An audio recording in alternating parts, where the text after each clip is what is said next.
Hi, I'm Dr. Sam Lamb. I'm the chair for the ISHRS Berlin meeting coming up October 23rd through 25th. I'm here with one of my amazing featured speakers, Dr. Stephanie Heilmann-Heimbach, who is from University of Bonn. She is a clinical research fellow at this university in the Institute of Human Genetics. And she's going to be talking about, at our meeting, the inheritance pattern of androgenetic alopecia, which is her forte. Dr. Stephanie, could you tell me a little bit about sort of where we are today in understanding the inheritance pattern of androgenetic alopecia? Yeah, sure.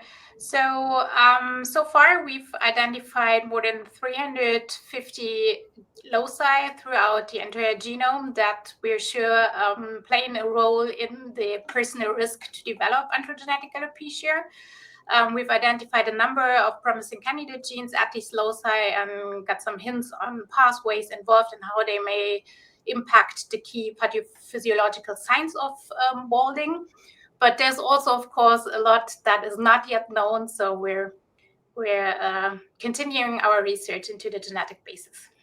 And is that something newer, like, for example, let's say a decade ago where we only had 20 loci, or where is that evolution occurring? Yeah, so that's basically when I started my PhD in the field. It was 2 loci known. And with like increasing numbers of samples and increasing larger cohorts, we've managed to identify more and more of these risk loci. So that is actually where the advent came from, like international collaborations and really huge data sets that we investigated.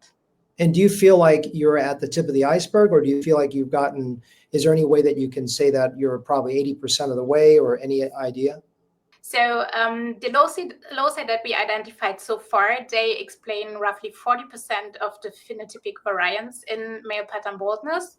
So there is obviously other factors, genetic, most likely a number of them, maybe also some gene environment interactions, but the data on the potential involvement of environment are scarce so far. So, and the heritability estimate's quite high. So we think that there is actually more genetic risk factors that we need to identify. Wow. And do you feel like they're clustered in certain genetic loci, or are these all very disparate, separated genes? So there is like, obviously, like we know that there is a hormone dependence of the trait, right? So there is genes and pathways that cluster and map to hormonal signaling, androgens or estrogens and other hormonal signaling pathways.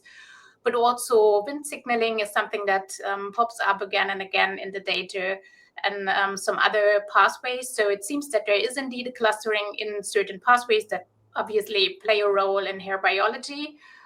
But there may also be other pathways involved that we do not yet know.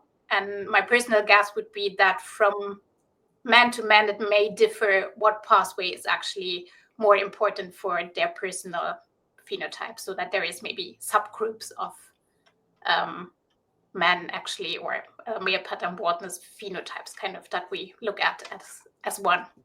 At the moment. So obviously with 300 some loci being only at 40% of total, it's a little bit discouraging to think about genetic therapies, you know, with CRISPR and all those other things. Do you feel like what you're doing right now is more basic science, or do you find that this is going to really have clinical import by maybe targeting some of the key genes and not trying to get all 700, 800 of these genetic loci?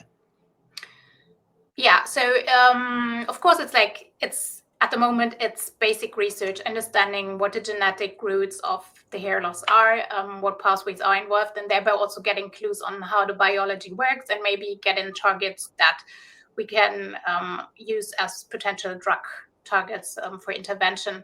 And there is actually hints in the data, and for instance, the 5-alpha reductase pops up in the data. So obviously a known target is already among them, which gives hope that there is other potential useful targets within the data. But other than that, of course, the genetic data can be important in predicting the personal risk, which may also be important.